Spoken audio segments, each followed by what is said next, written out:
আয়োজিত national theatre ফেস্টিভ্যালের আজ প্রথম আজ এবং কাল এই দুদিন ধরে অনুষ্ঠিত হবে আমাদের এই থিয়েটার ফেস্টিভ্যাল। ফেস্টিভ্যাল মানে উৎসব। এখন উৎসব কথাটা বললে এই সময় দাঁড়িয়ে একটু মনে খচখচানি যায়। উৎসব করছি কিন্তু কারণ আমার সমাজ, আমার ঘর, আমার দেশ এখন যে পরিস্থিতির মধ্যে দিয়ে যাচ্ছে, সেখানে এই উৎসব কথাটা অনেক সময় আমার প্রথম দিকে নিজেরই মনে খুব খচখচানি লাগছিল, কিন্তু তারপর যখন দেখলাম যে এই উৎসব আমাদের এখন ঘরের প্রতিটি কোণে প্রতিদিন, প্রতি সন্ধে, প্রতি রাত্রি জুড়ে হচ্ছে, আন্দোলনের উৎসব, বিক্ষোভের উৎসব, আমাদের সমাজকে নতুন করে আবার গড়ে তোলার, সমাজের শুদ্ধিকরণের উৎসব। সেই উৎসবের কথা ভাবলে মনে হয় এই উৎসব ছোট নয়, কারণ এটা নাটকের উৎসব। আর নাটক তো মানুষের কথা বলে, নাটক সমাজের কথা বলে, নাটক দেশের কথা বলে। নাটক দিয়ে, নাটকের মাধ্যমে সমাজ গড়ে তোলার পথ খুঁজে পাওয়া যায়। নাটক তো সমাজ শুদ্ধিকরণের একটা অস্ত্র। তাই নাটকের উৎসব করতে গিয়ে এখন আর মনে আমাদের কোনো দ্বিধা নেই। সেই নাটকের উৎসব আমরা দুদিন ধরে পালন করব। এই দুদিনে আমরা 6টা নাটক এখানে দেখব। তার আগে আমাদের প্রদীপ প্রজ্বলনের মাধ্যমে আমাদের আজকের উৎসবের শুভ সূচনা করবেন ইফতার পরিচালক দেবাশিস, আমাদের দলের সদস্য অমিতাভ চক্রবর্তী, এবং যে বাচ্চা ছেলেটি সুদূর মধ্যপ্রদেশ থেকে আমাদের ডাকে সাড়া দিয়ে এখানে এসছে, সেই উৎকর্ষকে আমরা ডেকে নেব। হ্যাঁ, उत्कर्ष को हम यहाँ बुला रहे हैं क्योंकि हमारे जो नहीं अभी आइए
রাগ করো না করিমা, ও হিসাব দিও না আমার সন্তানদের। আমার সন্তানরা দুধে থাকুক। মা গো, তুমি এক মুঠো অন্ন গ্রহণ করো। খাবে না? মুখ ঘুরিয়ে নেবে তুমি? কে বলেছে আমি খাবো না? আমি খাবো। এই দেখো মিঠাই খাচ্ছি, এই দেখো আমি লুচি খাচ্ছি। কি ভালো, একেবারে হিঙে ভাজা। হ্যাঁ গো, আমি সব খাবো তো। ওই লাডলি, ওই দেখ, দেখেছিস লাডলি কত লুচি পড়ে রয়েছে? দে, আমি খাবো। দে না লাডলি। কি রে, আমি লুচি খাবো তো। चंदा है तू, मेरा सूरज है तू, ओ मेरी आँखों का तारा है तू। चंदा है तू, मेरा सूरज है तू। ওই দেখ লাডলি, ফুলকো লুচি দেখেছিস? এনে দে, আমি খাবো তো।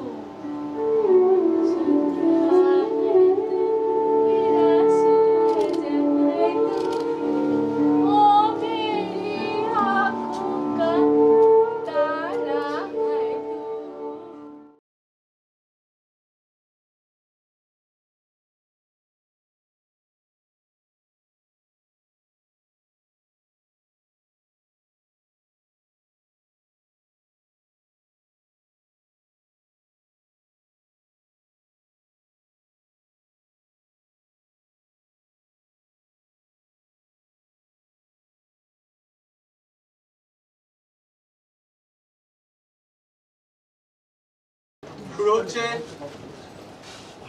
নহলি ন্যাশনাল থিয়েটার ফেস্টিভ্যালের প্রথম দিনের দ্বিতীয় প্রযোজনা নাটক সন্ন্যাসী বিদ্রোহ।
আর যে সহ্য হয় না। আমি আমি বুঝি রঙ্গরাজ, গ্রাম বাংলার গরিব চাষিদের উপর করের বোঝা চাপিয়ে তাদের স্ত্রী পুত্র কন্যার সঙ্গে অকথ্য অত্যাচার চলছে সারা বাংলা জুড়ে। সে কথা কি তুমি মনে করছো আমি জানি না? আমি জানি রঙ্গরাজ। ঠাকুর, পাইকেরা নিরীহ প্রজাদের আঙুলে দড়ি বেঁধে পাক দিতে দিতে আঙুল চিড়ে নিচ্ছে। করে যন্ত্রণায় যখন তারা ছটফট করছে, তখন তাদের আঙুলের উপরে হাতুড়ির বাড়ি মেরে মেরে আঙুল থেতলে দিচ্ছে। নিরীহ স্ত্রীদের সর্বসমক্ষে উলঙ্গিনী করে বেত্রাঘাত করছে।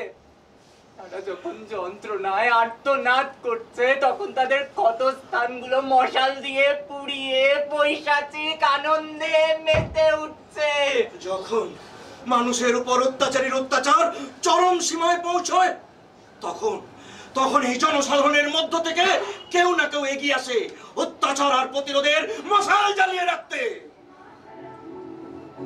বন্দে মাতরম, বন্দে মাতরম, বন্দে মাতরম, বন্দে মাতরম, বন্দে মাতরম, বন্দে মাতরম, বন্দে মাতরম, বন্দে মাতরম, বন্দে মাতরম, সুজলা সুফলা মলয়জ শীতলম, শস্য শ্যামলম মাতরম, বন্দে মাতরম, মাতরম।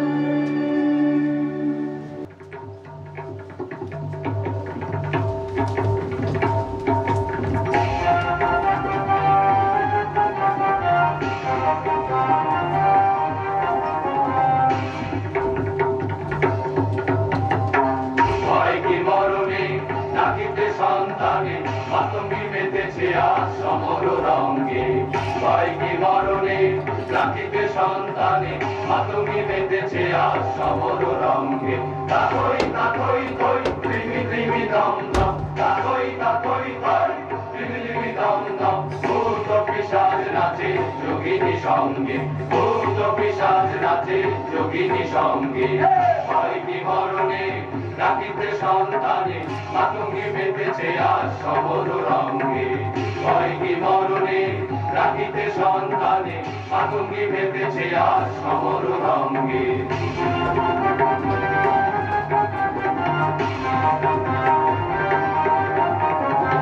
দানব দলনি হয়ে উন্মাদিনী, আর কি দানব থাকিবে ভঙ্গে। দানব দলনি হয়ে উন্মাদিনী, আর কি দানব থাকিবে ভঙ্গে। সাগরে সন্তান হিন্দু মুসলমান, সাগরে সন্তান হিন্দু মুসলমান। আগে থাকিবে প্রাণ না হয় যাইবে প্রাণ, আগে থাকিবে প্রাণ না হয় যাইবে প্রাণ। হয় কি মরণে রাখিতে সন্তানে মাতঙ্গি মেতেছে আজ সমর রঙ্গে। হয় কি মরণে রাখিতে সন্তানে মাতঙ্গি মেতেছে আজ সমর রঙ্গে।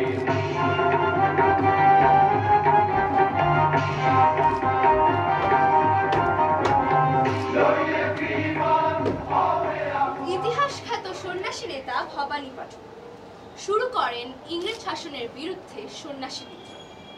শুরু হয় এক অসম কিন্তু বীরত্বপূর্ণ যুদ্ধ কোম্পানি ও মির্জাফরের বাহিনীর সঙ্গে 1760 সালে 9 ফেব্রুয়ারি তারিখে মাসিমপুরে। এই যুদ্ধ ইতিহাসে ব্যাটল অফ মাসিমপুর নামে বিখ্যাত। কোম্পানি ও মির্জাফরের বাহিনীরা এই সময় দুই দিক থেকে আক্রমণ চালায়, কিন্তু তার সত্ত্বেও বিদ্রোহী সন্ন্যাসীরা প্রচণ্ড সাহসিকতা ও বীরত্বের সঙ্গে এই যুদ্ধতে লড়ে কোম্পানি ও মির্জাফরের বাহিনীকে পরাজিত করে।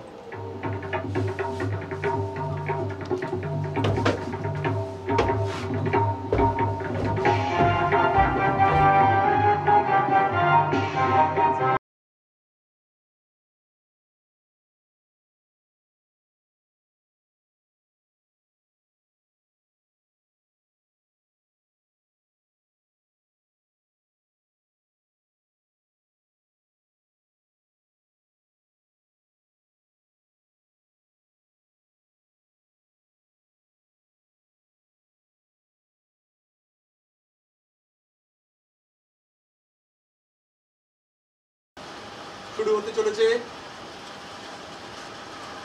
আজকের তৃতীয় তথা শেষ প্রযোজনা নাটক খবর।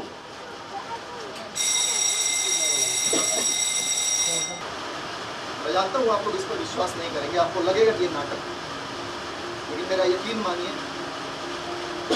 ये नाटक नहीं। मैं जितनी बार इस हादसे के बारे में सोचता हूँ मेरे रोंगटे खड़े हो जाते हैं।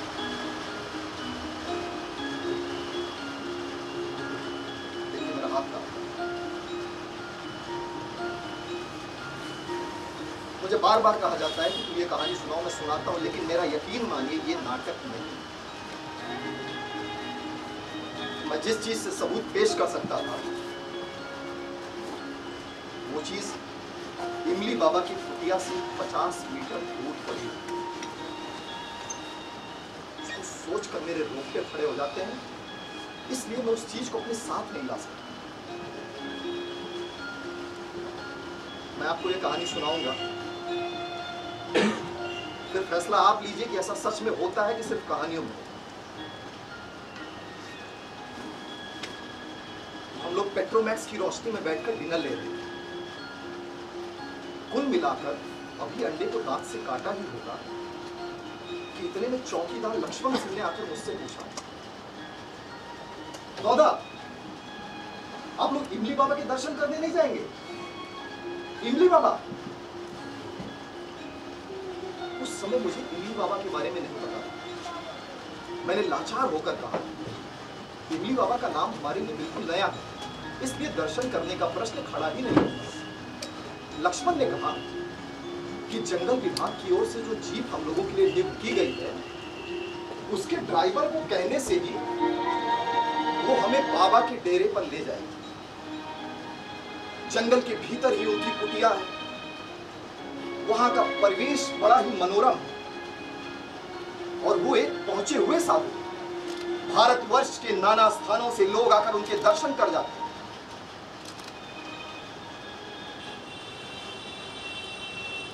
जिस बात को सुनकर सबसे अधिक आश्चर्य हुआ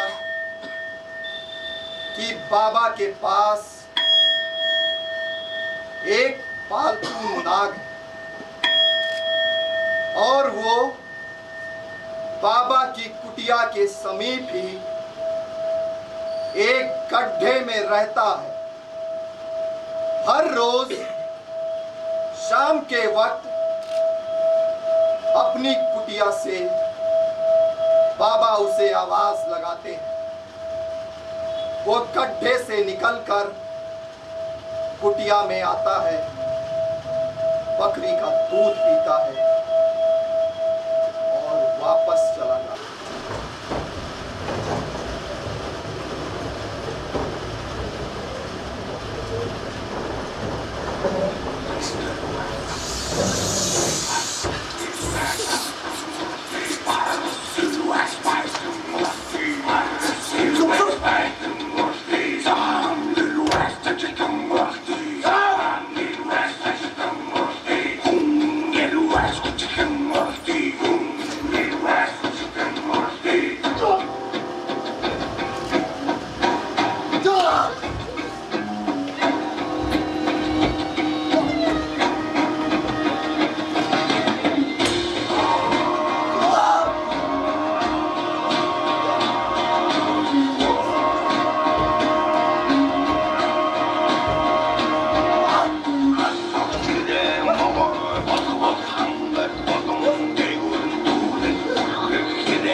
बालकिशन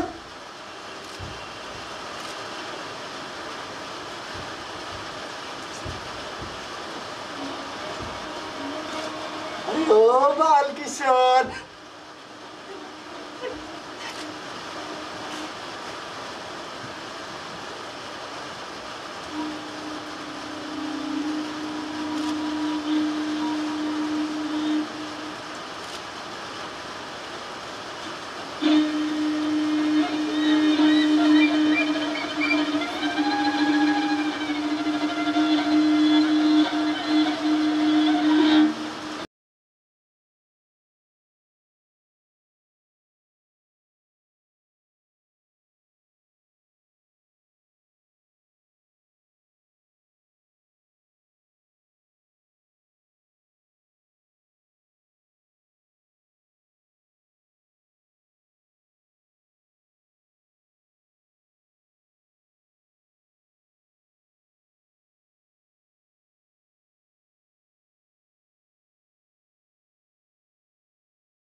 আমরা শুরু করতে চলেছি আমাদের আজকের প্রথম প্রযোজনা নহলীর মধুবংশীর গলি।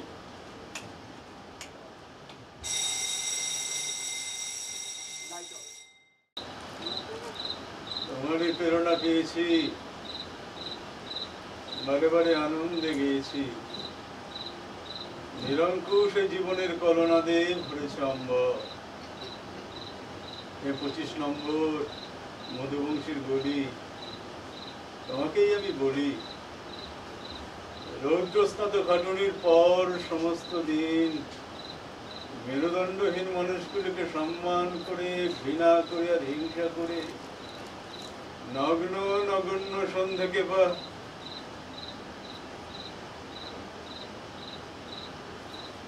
দাঁড়াও এরকম হলো ব্যাপারটা।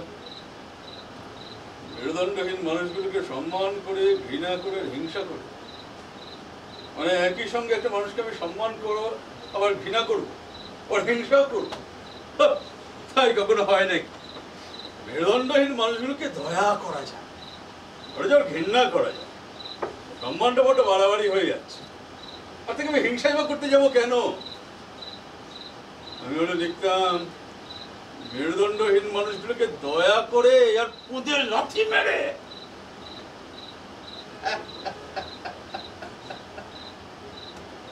মেরুদণ্ডহীন মানুষের হাতে যদি শাসনদণ্ড থাকে, তাহলে তো তুমি তার সামনে দণ্ডবোধ হতে বাধ্য কবি। আচ্ছা আচ্ছা, মেরুদণ্ড মানে কি? মেরুদণ্ড বলতে আমি যা বুঝি, ভেনু কি তাই বুঝি? দেখি দেখি বেড়ার দৌড়, আমার সাথে থেকে থেকে বুদ্ধি করার পাগড়ি যাচাই করা দরকার, মানে একটা ইউনিক টেস্ট আর কি। ভেনো ভেনো, মেরুদণ্ড মানে কি বলতে পারিস? ভেনো ভেনো, কথা কানে যাচ্ছে না? মনির ডাকে যে কথার উত্তর দিতে হয়, সে শিষ্টাচার করছে করি।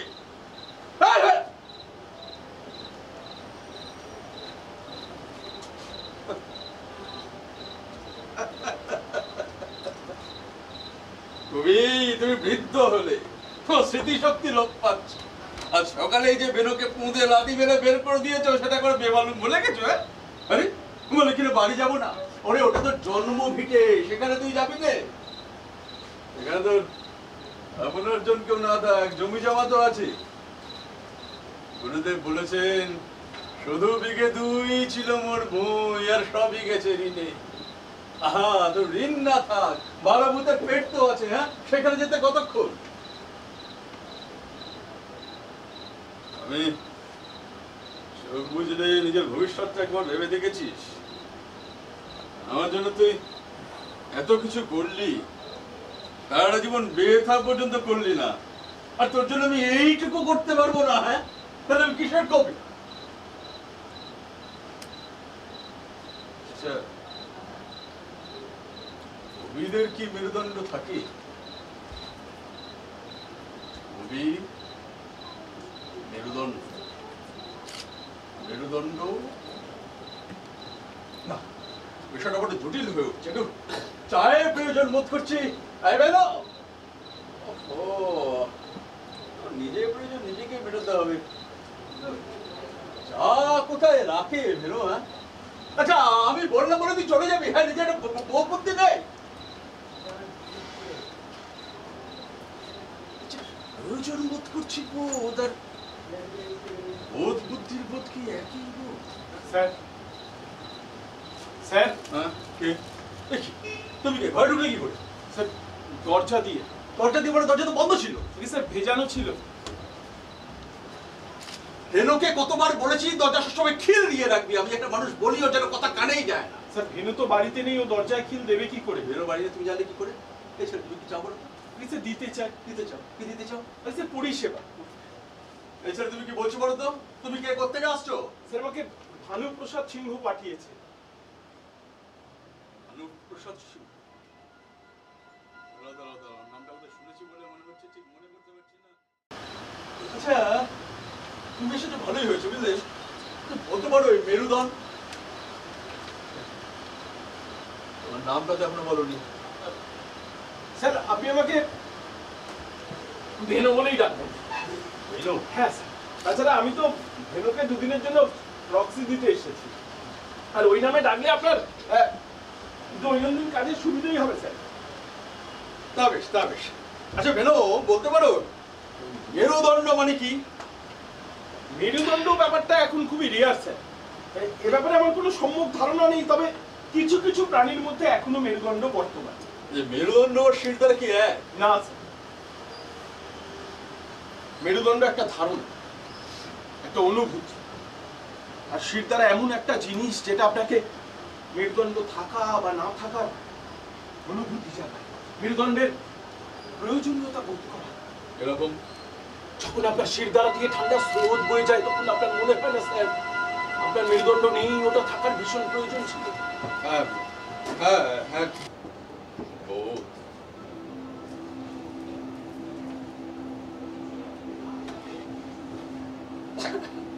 আলো অন্ধকারে যাই,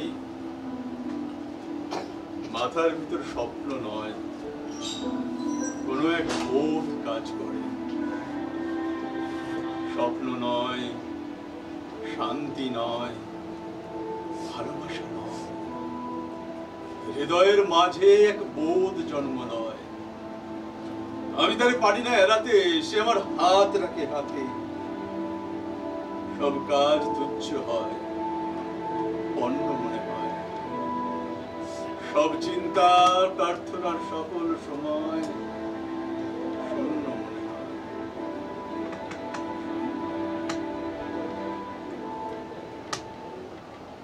স্বপ্ন নয়, শান্তি নয়, ভালোবাসা নয়, হৃদয়ের মাঝে এক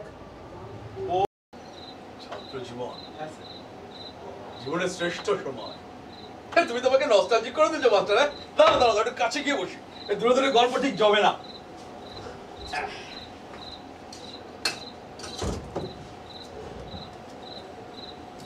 না দেখি বলো তোমার ছাত্র জীবনের গল্প।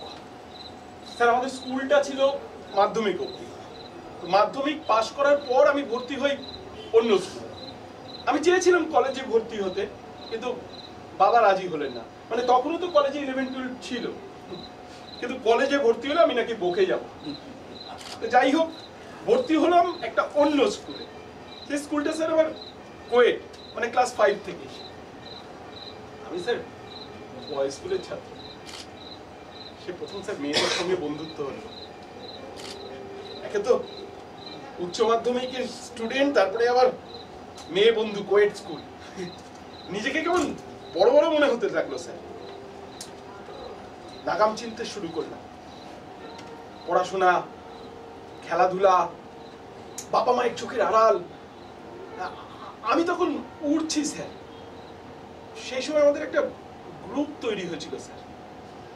আমি, সৌম্য, তানিয়া, চৈতালি, এরকম এরকম আরো কয়েকজন। আমাদের স্কুলটা ছিল স্যার লোকালয় থেকে একটু দূরে, নির্জনে। আলু কপিস খাবেন স্যার? আলু? আলু এলো থেকে? বলছি মাংসে আলু কপিস খাবেন? 4-5 পিস যা হয় দাও না, তুমি তাল কেটে দিও না, তুমি বলো তো। ঠিক। সেদিন ছিল স্যার শনিবার, কি একটা কারণে আমি সেদিন স্কুল যাইনি। রাত 8টা সাড়ে 8টা নাগাদ সৌম্য আমাদের বাড়িতে এসে আমাকে ডাকে, ডেকে ওখানকার এক লোকাল হাসপাতালে নিয়ে যায়। হাসপাতালে পৌঁছে দেখি একটা শরীর পড়ে আছে বেডে, ক্ষত বিক্ষত শরীর, বাক শক্তি, শরীরে প্রাণ আছে কিন্তু কিন্তু প্রাণে জোর নেই। শরীরটা ভালো করে লক্ষ্য করে দেখি ওটা শুধু শরীর নয় স্যার, ওটা তানিয়া। অ্যাক্সিডেন্ট? না না না স্যার, অ্যাক্সিডেন্ট। সেদিন কি একটা কারণে ও স্কুলে থেকে গিয়েছিল। স্কুল থেকে যখন বেরোয় তখন প্রায় বিকেল 5টা, সবাই চলে গিয়েছে শুধু 2-1 স্যার ছাড়া। শীতের বিকেল, তাড়াতাড়ি সূর্য ডোবে, সেই সুযোগে নিঃসঙ্গ তানিয়াকে একলা পেয়ে কয়েকটা জানোয়ার তার শরীরটাকে তানিয়ার মৃত্যুর জন্য কে দায়ী স্যার? তানিয়া? ও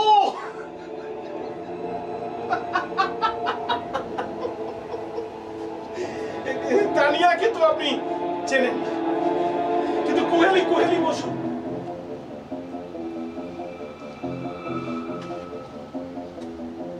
তোমাদের স্কুলের নাম কি? স্যার আমি ইন্দ্রাশিস রায় স্যার। তোমাদের স্কুলের নাম কি? রোল নং 32। স্কুলের নাম? 96 এর ব্যাচ স্যার। তোমাদের স্কুলের নাম কি? Kathkuri high school. Kathkuri high school. মনে পড়ছে এবার? চিনতে পারছেন? কুবেরি বসু আমার বন্ধু।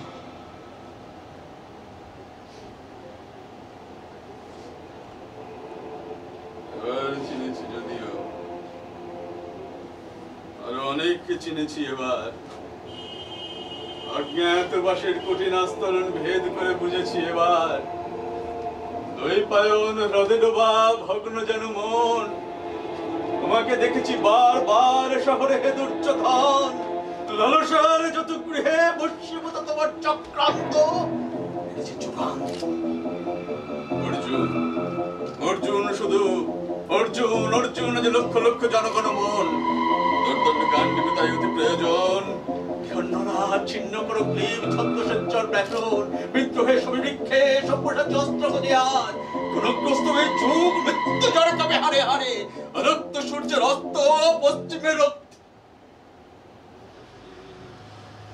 আপনি কুহেলির আসল অপরাধী স্যার, আপনি তাকে হত্যা করেছেন।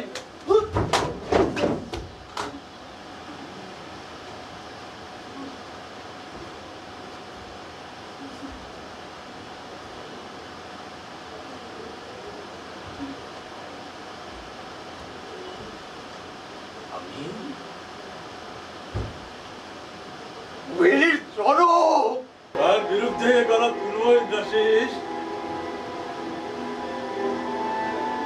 কোহেলির মতো তোমরা সবাই আমার সন্তান। সেদিন সেই অপরাধীদের মধ্যে তো একজন আমার ছাত্র ছিল, সেও তো আমার সন্তান।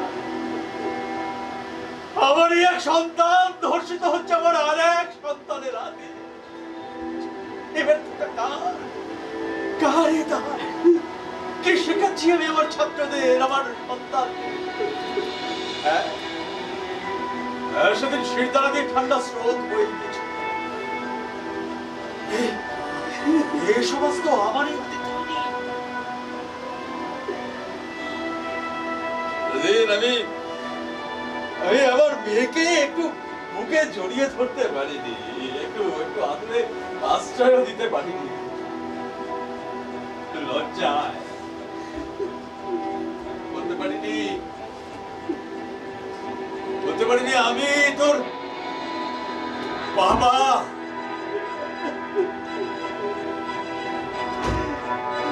ব্যর্থ শিক্ষক, ব্যর্থ পিতা।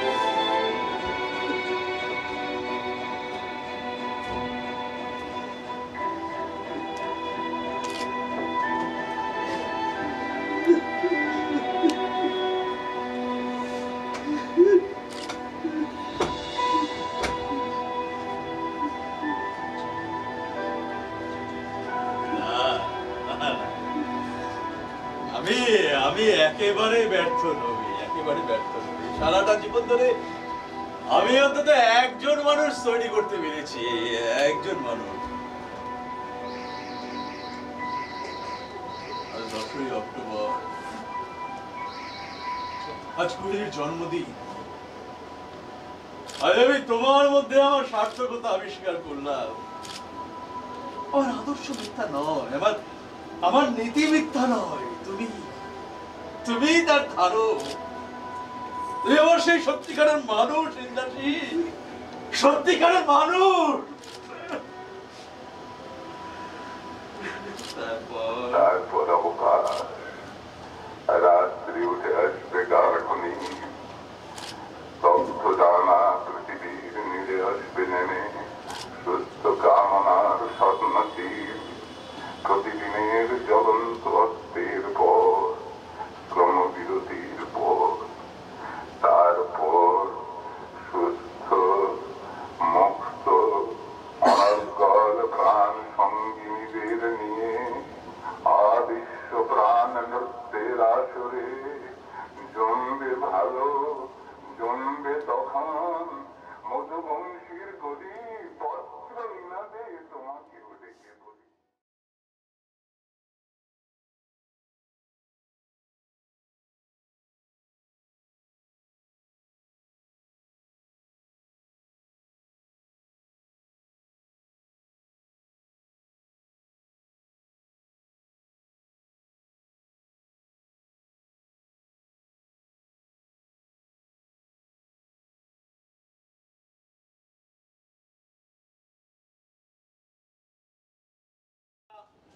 শুরু করতে চলেছি আজকের দ্বিতীয় নিবেদন, দমদম ঐচ্ছিক প্রযোজিত নাটক পান।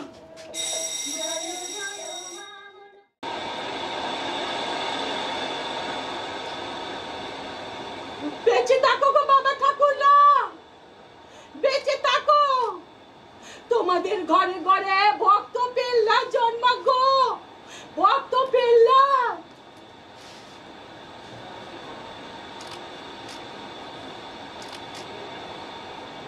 গল্পের এই জায়গাটা বড় প্রিয় ছিল বাসে, রূপকথা থেকেও আসছে। বানের সময় মানুষের সব দেবতা হয়ে গেছিল নিশ্চয়ই। হ্যাঁ, নইল অমন কাণ্ড ঘটবে কেন? অন্য বিনা প্রাণে মরে দেখে বামুনরা ধামা ধরা চিড়ে মুড়ি আর বাতাসা দিয়ে, আর যারা রাতার জায়গা পেল তাদের দিল চাল ডাল আর ওই গেইল ঘরে ছাল। বুড়ো আচার্যি মাচা থেকে এনে দিল চাল ডাল তেল নুনের শীতে পরনে রাঙা কাপড় আনাজপাতি মাছ।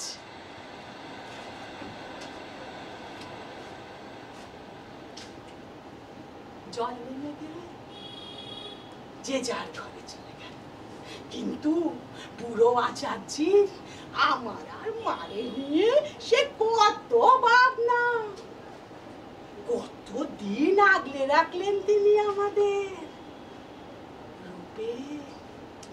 তখন আমার শরীর যায় ভেসে, কত কথা।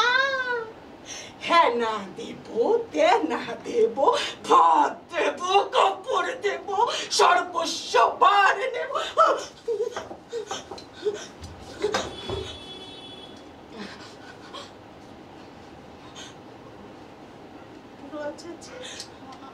আমাদের ছেড়ে দাও,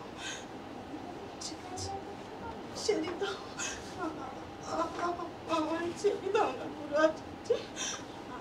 আমি ঘর যাবো, মার কাছে যাবো, ছেড়ে দাও, আমার ছেড়ে দাও না, ছেড়ে দাও।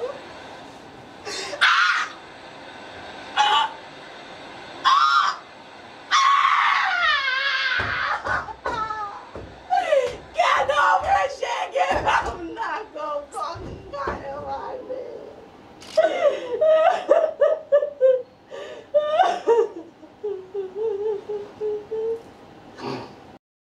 শ্রীনিবাস এলো আমার কোলে, যেন তুলেছে, আকাশ থেকে আমার বুকে নেমে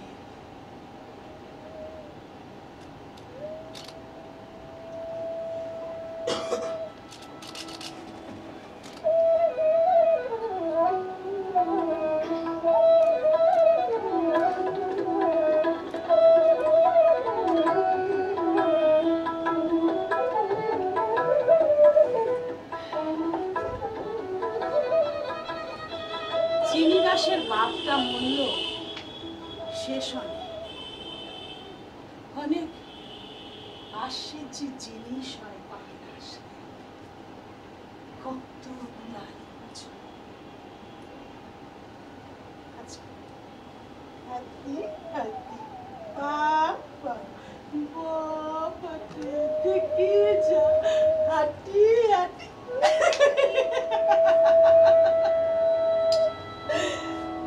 দেখতে দেখতে চিনিবাস আমার চোখের সামনে এতটা বড় হয়ে গেল। চিনিবাস চিনিবাস দাদা দাদা চিনিবাস চিনিবাস দাদা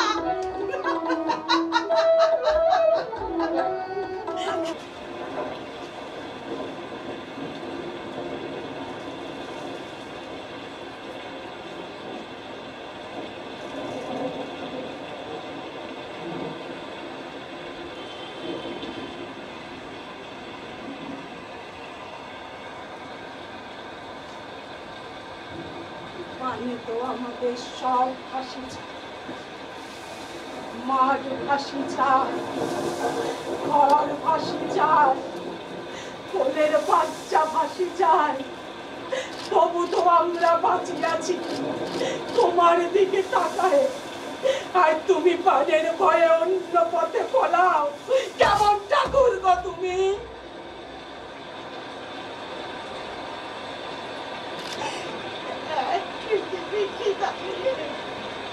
তোমার দিকে তাকায় আছি, বৃষ্টি মাথায় দিকে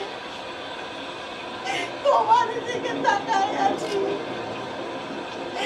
ল্যাংটা ছেলে খুলে নিয়ে তোমার দিকে তাকায় আছি, দুটো গরম ভাতের জন্য তোমার দিকে তাকায় আছি।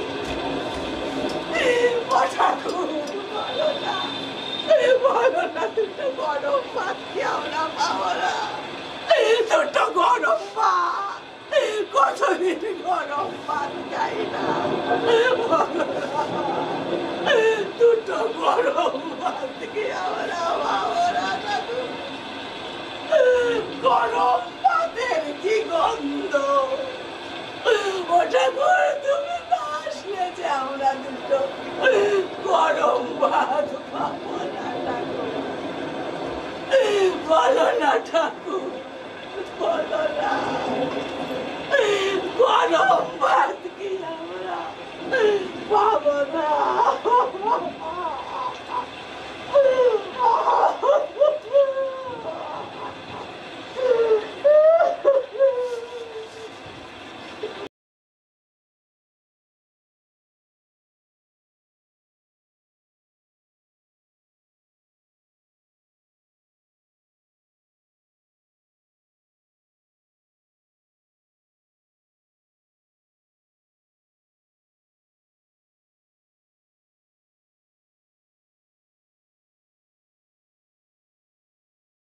নহলি ন্যাশনাল থিয়েটার ফেস্টিভ্যালের আজকে দ্বিতীয় তথা শেষ দিনের শেষ নিবেদন ইফটা প্রযোজিত নাটক কমরেড তবু মনে রেখো।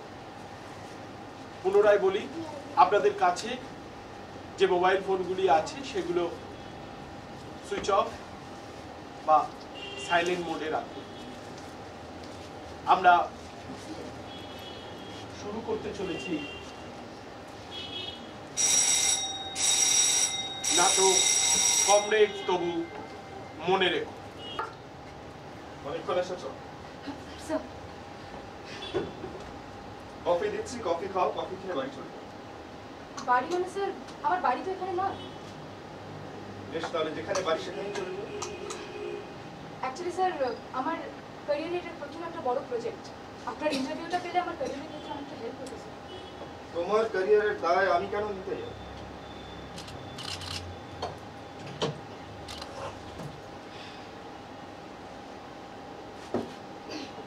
অ্যাকচুয়ালি স্যার আপনার লেখা দেখি আপনার রাজনৈতিক মতাদর্শ এই নিয়ে একটু প্রশ্ন করতে চাই। বন্ধ করে দিয়েছি। নিজের ইডিওলজি নিয়ে পাবলিকলি কথা বলা আমি বন্ধ করে দিয়েছি। না,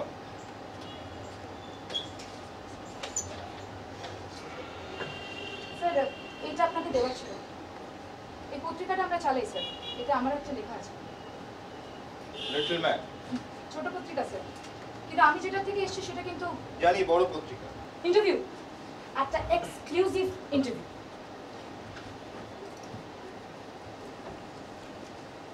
তাতে আমার কি লাভ?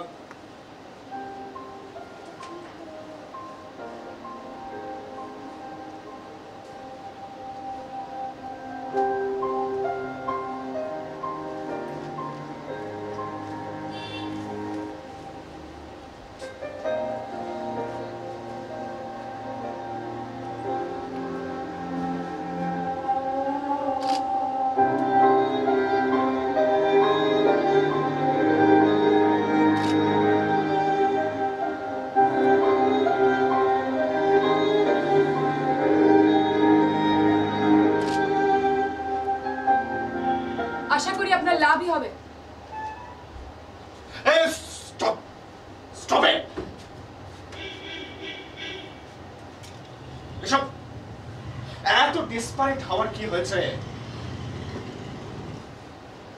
আমি আমি আমি আমি তোমাকে ইন্টারভিউ দেব, বাট আমার একটা কন্ডিশন আছে, একটা শর্ত। কি শর্ত স্যার? আমি যেমন তোমার প্রশ্নের উত্তর দেব, তেমন তোমাকেও আমার প্রশ্নের উত্তর দিতে হবে, এবং সঠিক উত্তর। ভুল বললে বা মিথ্যে বললে সেই মুহূর্তে ইন্টারভিউ ক্যান্সেল। Done sir. শুরু করো।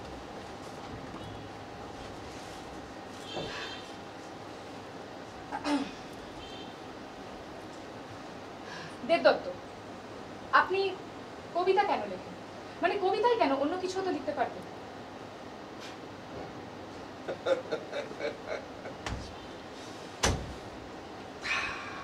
জুনিয়র শোনো, তোমার এইসব প্রশ্নের উত্তর না আমি বহুবার বহু জায়গায় পেয়েছি। নানা নিউজ চ্যানেলে, টেলিভিশন চ্যানেলে, নিউজ পেপারে, ইউটিউব চ্যানেলে, সেমিনারে। এসব কথা মানুষ শুনতে চায় না। আর শোনো, তোমার এসব বাতিল প্রশ্নের উত্তর নিয়ে গেলে তোমার সিনিয়র তোমার উপর মোটেও খুশি হবে না, তোমার ক্যারিয়ারেরও কোনো লাভ হবে না। তার চাইতে এক কাজ করো, সরাসরি সেই সব প্রসঙ্গে চলে আসো যা পাবলিক চায়। ওই পচা কাঁঠালের, দগদগে পচা কাঁঠালের মধ্যে, গ্যাদগ্যাদে পচা কাঁঠালের মধ্যে ঘন ঘনে মাছির মতো। তোমারও সময় বাঁচবে, আর আমার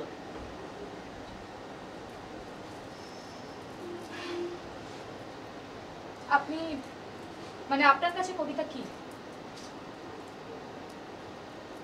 কবিতা কি? প্রোডাক্ট, পণ্য।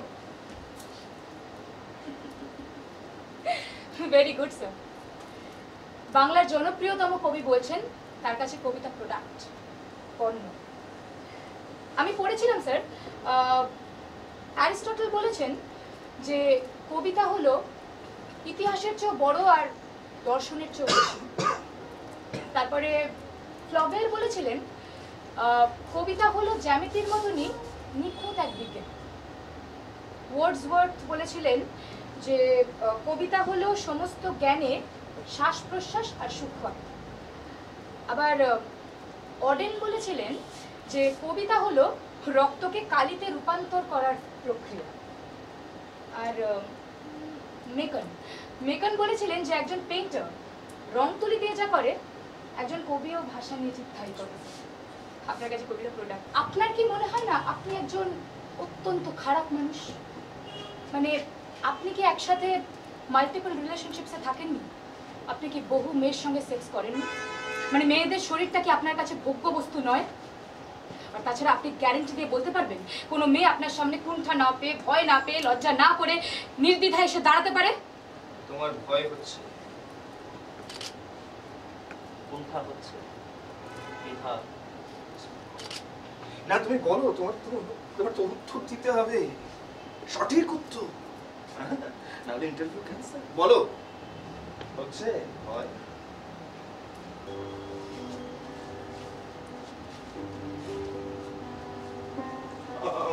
ছেড়ে যেও না, আমাকে ছেড়ে যেও না। শহরের সংস্কৃতির সঙ্গে সদ্ভাব নষ্ট হয়েছে, কাজ ফুরিয়ে গেছে।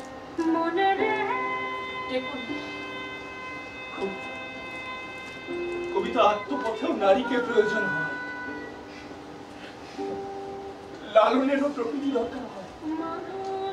যুধিষ্ঠির সর্দার হলে নারীকে সঙ্গে নিয়েছে। বৈধ অবৈধ কিচ্ছু ভেবো না তুমি, বিশ্বাস করো। আমি তোমার প্রত্যাবর্তন চাই, আমি তোমার প্রত্যাবর্তন চাই। বিশ্বাস হয়, বিশ্বাস করতে ইচ্ছে হয়, আবার হয় না। শুধু তোমাকে দেখলে আমার একটাই কথা মনে হয়, আজকের শিক্ষিত মধ্যবিত্ত প্রায় মৃত্যুক একটা জাতি,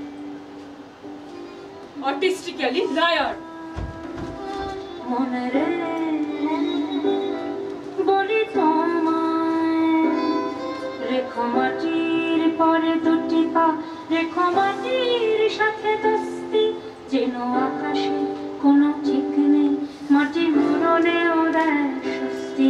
রেখো মাটির পরে দুটি পা, রেখো মাটির সাথে দোস্তি, যেন আকাশে কোনো ঠিক নেই, মাটি মরণেও দেয় স্বস্তি। মনে রে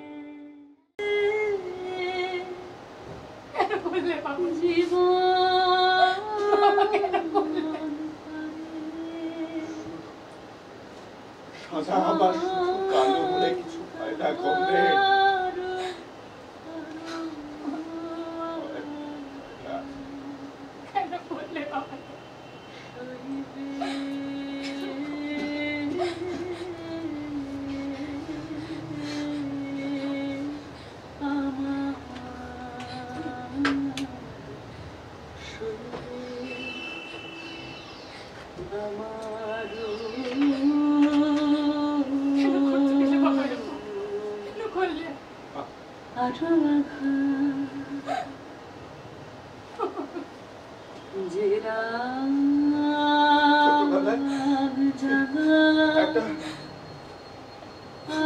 একটা রাক্ষসের গল্প শুনতে চাইছিস?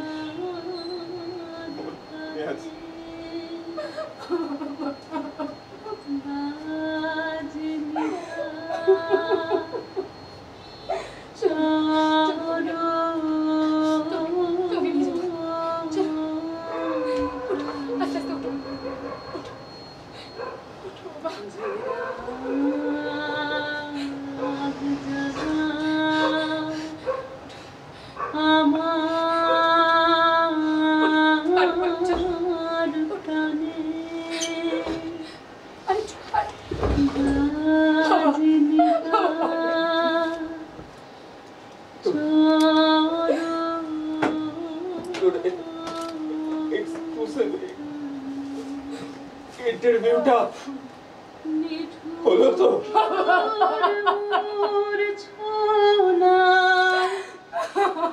সে গানে